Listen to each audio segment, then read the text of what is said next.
Assalamualaikum warahmatullahi wabarakatuh. Halo teman-teman, perkenalkan nama aku Raisa Amanda Putri dari program studi akuntansi angkatan 58.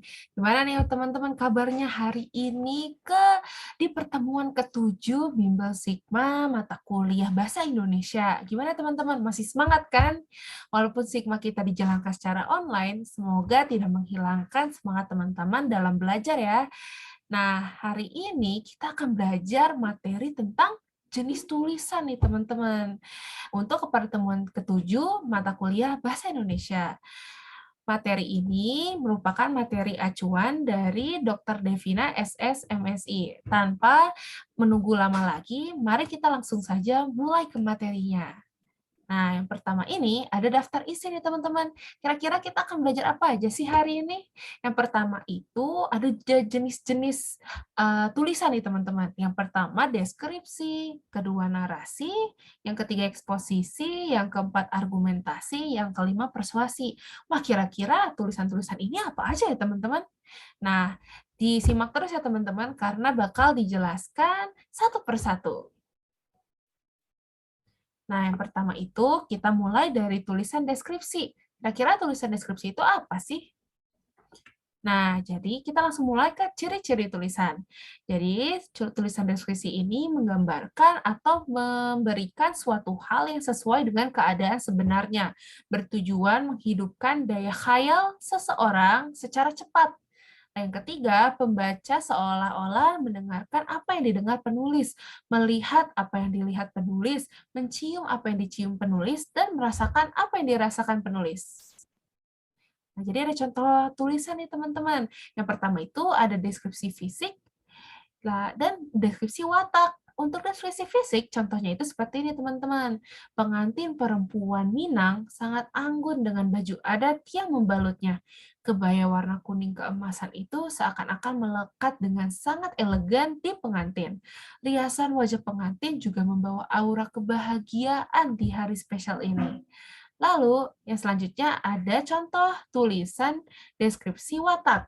Nah, contohnya itu, di tengah kesibukannya, Andin tetap rajin untuk membantu keluarganya, baik ibunya dalam mengurus rumah, hingga membantu adiknya mengerjakan tugas.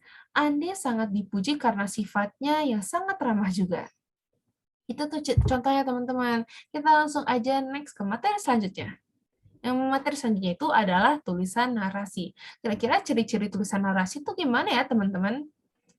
Jadi, ciri-ciri tulisan narasi itu merupakan tulisan yang menyampaikan peristiwa secara kronologis, teman-teman.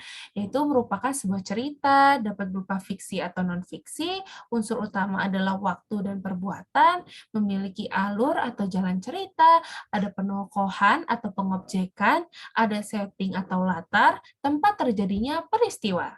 Contohnya gimana ya, teman-teman? Nah, contohnya itu seperti ini.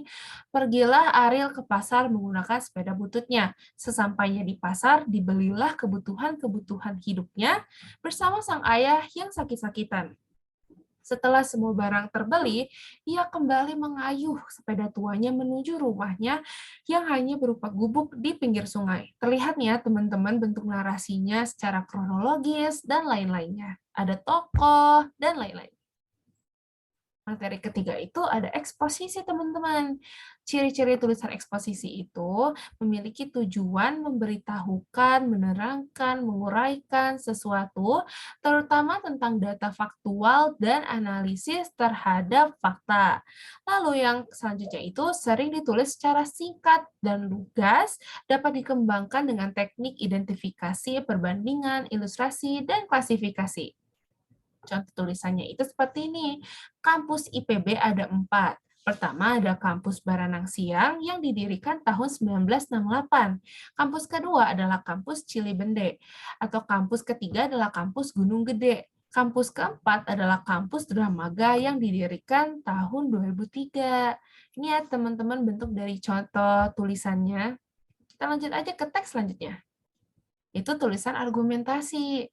Nah, argumentasi ini memiliki ciri-ciri tulisan. Yang pertama, paparan alasan dan penguraian pendapat agar dapat membentuk kesimpulan logis dan memperkuat menolak suatu pendapat atau teori. Yang kedua itu meyakinkan pembaca tentang kebenaran suatu ide atau konsep berdasarkan fakta, data, atau fenomena.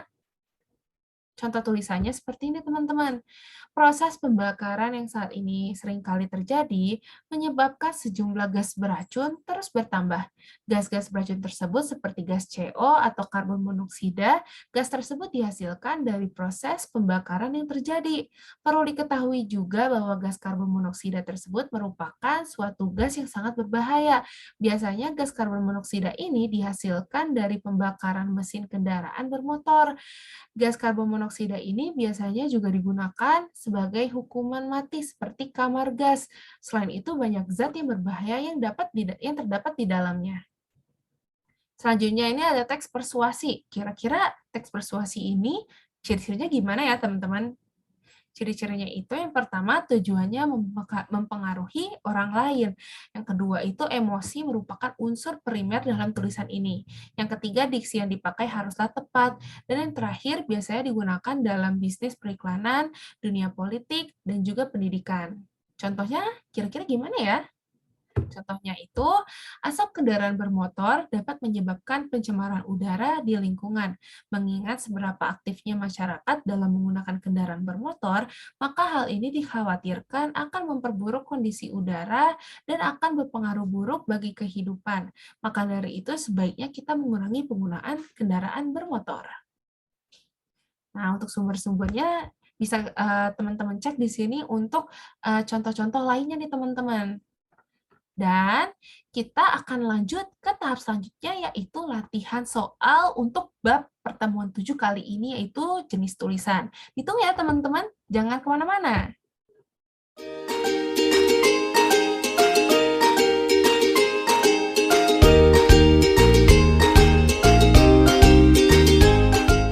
Nah, balik lagi nih teman-teman ke latihan soal untuk bab jenis tulisan pertemuan 7 mata kuliah Bahasa Indonesia. Materi ini dikutip dari materi Dr. Devina SSMSI dan kita lanjut aja ya ke soal-soalnya. Untuk soal yang pertama kira-kira apa nih teman-teman? Nah, ada kutipan nih teman-teman. Kutipan tulisannya aku bacain ya. Ia dipanggil gadis pantai karena tinggal di tepi pantai sebuah dusun di Pulau Jawa. Ketika tumbuh menjadi remaja yang sangat cantik, ia pun dijadikan selir oleh priayi di sana yang belum memiliki istri. Tetapi sesudah memiliki banyak selir, utusan priayi memberikan seserahan kepada orang tuanya sebilah keris. Setelah itu, gadis pantai diboyong ke rumah priai. Nah, penggalan tulisan ini merupakan jenis tulisan apa ya, teman-teman? Yang pertama itu ada A, narasi, yang B, deskripsi, yang C, eksposisi, yang D, argumentasi. Kayaknya argumentasi ya, teman-teman. Apa benar ya? Kita buka aja ya jawabannya. Jawabannya yang A, teman-teman. Narasi. Karena penggalan teks itu merupakan sebuah fiksi, jadi ia termasuk ke narasi. Untuk pertanyaan kedua, ada kutipan lagi nih teman-teman. Kita baca bareng-bareng ya. Rambut panjang Diana tegerai ditiup angin. Lalu beberapa saat kemudian, mata coklat Diana bertemu dengan Khalil. Mata Diana berbentuk seperti bulan sabit malam ini. Khalil tertegun yang balas oleh bibir merah Diana yang sekarang melengkung membentuk senyuman yang indah. Penggalan teks di atas merupakan contoh tulisan jenis apa ya, teman-teman? Yang A itu ada narasi, yang B deskripsi watak, yang C deskripsi fisik, yang D argumentasi. Kayaknya narasi ya, teman-teman. Kira-kira apa ya jawabannya? Kita buka aja yuk langsung bareng-bareng. Jawabannya yang C, teman-teman. Deskripsi fisik. Karena ada beberapa kata yang sifatnya menonjolkan fisik dari Diana. Kayak rambut panjang Diana, lalu mata coklat Diana, itu tuh termasuk fisik dari Diana yang ditonjolkan dalam teks deskripsi fisik ini. Kita lanjut ya ke pertanyaan selanjutnya. Wah, penggaran lagi nih teman-teman. Kita baca bareng-bareng ya. Hujan yang turun selama sebulan ini mengakibatkan sejumlah efek yang serentak. Tidak hanya di satu tempat saja, akibat hujan dapat terjadi di beberapa tempat sekaligus. Meski musim hujan terkadang dinantikan oleh sebagian orang, khususnya petani, tetapi efeknya jika berkepanjangan juga menjadi buruk. Efek yang dapat ditimbulkan saat musim hujan adalah banjir, tanah-tanah menjadi becek, berlumpur, banyak genangan air di mana-mana, pakaian yang dicuci menjadi lama kering, beberapa orang menjadi sakit, dan tanah longsor. Nah, kira-kira penggalan tulisan berikut ini tergolong tulisan jenis apa ya, teman-teman? Ada A, deskripsi, B, narasi, C, eksposisi, D, argumentasi. Kayaknya deskripsi ya, teman-teman. Gimana, teman-teman? Menurut teman-teman apa nih? Kita buka aja ya bareng-bareng. Oke, 1, 2, 3. Wah, jawabannya yang D, teman-teman, ternyata argumentasi, karena tulisan tersebut bersifat fiksi dan juga mengarahkan pada satu kepercayaan kalau efek hujan itu buruk ya kalau berkepanjangan, makanya tulisan ini termasuk argumentasi, karena dia tuh memberikan kita, mengarahkan pendapat kita untuk percaya bahwa musim hujan berkepanjangan itu tidak baik, teman-teman. Oke, jawabannya argumentasi ya, teman-teman. Kita lanjut aja ke pertanyaan selanjutnya. Nah, apa nih? Memberitahukan, menerangkan, menguraikan suatu terutama tentang data faktual dan analisis terhadap fakta. Merupakan tujuan dari teks. Apa nih, teman-teman, kira-kira? Deskripsi kayaknya ya. Kita buka aja ya bareng-bareng. Jawabannya C, teman-teman. Eksposisi. Karena penggalan tadi itu, penggalan di atas ini, itu merupakan salah satu ciri dari teks eksposisi. Wah, oke teman-teman, kita langsung aja ke pertanyaan selanjutnya. Emosi merupakan unsur primer dalam tulisan persuasi. Jelaskan alasan dari pernyataan ini. A, karena penulis tidak boleh membuat pembaca marah. B, karena pembaca harus terbawa emosi saat membaca. C, karena tulisan harus bisa mempengaruhi pembaca untuk setuju dengan pernyataan penulis. Atau yang D, karena emosi akan membuat pembaca terlarut dalam imajinasi. Wah, kira-kira yang mana ya, teman-teman? Wah, ini kayaknya rada susah nih, teman-teman. Kira-kira teman tahu nggak nih jawabannya apa? Pada tahu nih? Kita buka aja yuk bareng-bareng. Oke, jawabannya C, teman-teman. Karena tulisan harus bisa mempengaruhi pembacanya untuk setuju dengan pernyataan penulis. Makanya di emosi itu merupakan suatu unsur primer dalam tulisan persuasi. Karena dengan memainkan emosi ini, teman-teman, penulis dapat membuat atau mempengaruhi pembaca untuk setuju dengan pernyataan penulis. Wah, nah teman-teman kalau mau lihat, kutipan lebihnya dari teks-teks di atas, kita bisa lihat nih dari sumber yang udah aku sediakan ini.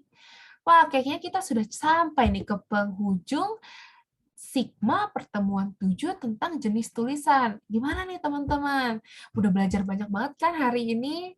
Nah, aku mau terima kasih banget nih teman-teman yang udah mau memperhatikan dan stay terus nonton video ini dari awal hingga akhir. Nah, aku juga ingin meminta maaf apabila ada kesalahan baik dalam materinya maupun dalam aku menjelaskannya teman-teman. Nah, semoga ilmu yang udah kita pelajari bareng-bareng hari ini bisa membuat kita semua menjadi lebih baik dalam mata kuliah Bahasa Indonesia.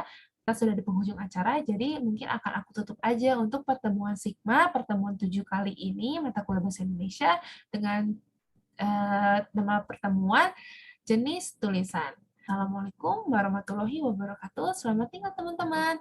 Stay untuk pertemuan selanjutnya ya.